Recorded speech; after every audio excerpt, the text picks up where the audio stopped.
అనాలి. ఫ్లాట్ చేయాలి. నెంబర్ 2 వెన్నుముక నిటారుగా ఉండాలి. Don't bend ever vertical column. Spiral card straight గా ఉండాలి. అన్ని చక్రాలు యాక్టివేట్ అవుతాయి. చక్రాలు యాక్టివేట్ అవుతాయి. నాన్న సరి చేతిలో బాయ్స్ ఇక్కడ మా వీటి ఒకసారి ఇక్కడ ఎక్స్పెక్ట్ చేయండి.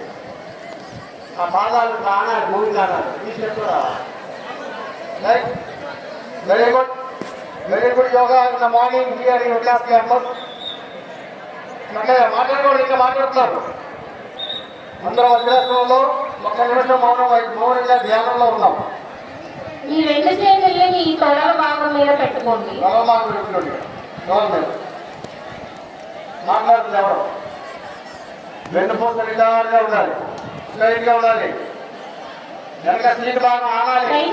కళ్ళు మూసుకోండి. Close your eyes, do not open your eyes. Close until unless my further instructions. Meditation చేయాలి మన యోగాలో. 1 minute yoga, 1 minute meditation. Yoga Mudra, inhalation and ఎక్స్హలేషన్. శ్వాసని నార్మల్ గా గాలి తీసుకోవాలి, నార్మల్ గా ఉండాలి. మనం మెట్లు శరీరంలో కట్లు మిగిలిపోకూడదు, ఫ్రీగా ఉండాలి. వజ్రాసనంలో కూర్చొని వాళ్ళు పద్మాసనంలో కూర్చోండమ్మా, ఇబ్బంది లేదు. ఏదైనా ప్రాబ్లం ఉండాలో పద్మాసనంలో కూర్చోండి. మామూలుగా బాధ్యత గంటలే కూర్చోండి. దీన్ని వజ్రం అనుకుంటాం. ఈ వజ్రం అంటే ఏంటంటే డైమండ్. డైమండ్ చాలా చాలా స్ట్రాంగ్గా ఉంటుంది. మన శరీరంలో ఉన్నటువంటి అన్ని రుగ్మతలు కూడా వజ్రాసనంలో పోతాయి. ఒకే ఒక ఆసనం అన్నం తిన్న తర్వాత ఈ ఆసనం వేయచ్చు. ఏ ఆసనం కూడా మనం తిన్న తర్వాత చేయకూడదు, కానీ ఒకే ఒక ఆసనం వజ్రాసనం.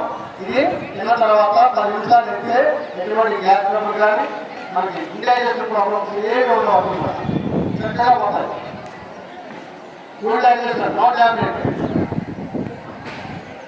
మాట్లాడకూడదు, నిశ్శబ్దంగా ఉండాలి. మెయింటైన్ చేసుకుంటాయి. Please respect yoga. A sound mind in a sound body. దృఢమైన శరీరంలోనే దృఢమైన మనసు ఉంటుంది. ఇది యోగా పట్ల తెలియజెప్పినటువంటి సూత్రం. A sound mind in a sound body. దృఢమైన శరీరంలోనే దృఢమైన మనసు ఉంటుంది. ఎప్పుడైతే ఈ శరీరం ఆరోగ్యంగా ఉంటుందో మనం ఏమైనా చేయొచ్చు. కళ్ళు ఎవరు జరగదు.